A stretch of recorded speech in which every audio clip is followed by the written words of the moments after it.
Apple has introduced a new app called Surveyor designed to collect data such as images of street signs and roadside details to enhance Apple Maps. However, this app is not publicly available and appears to be intended for Apple's partner company that assist with mapping tasks.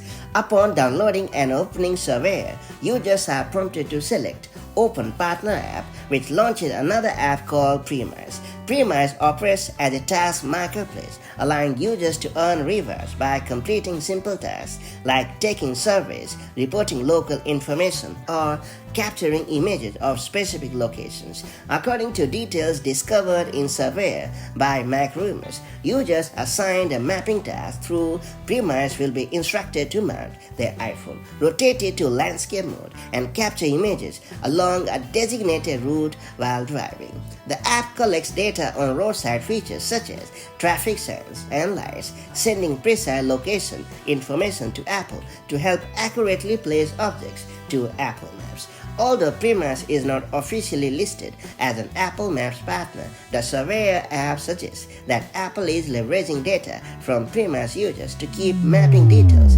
updated.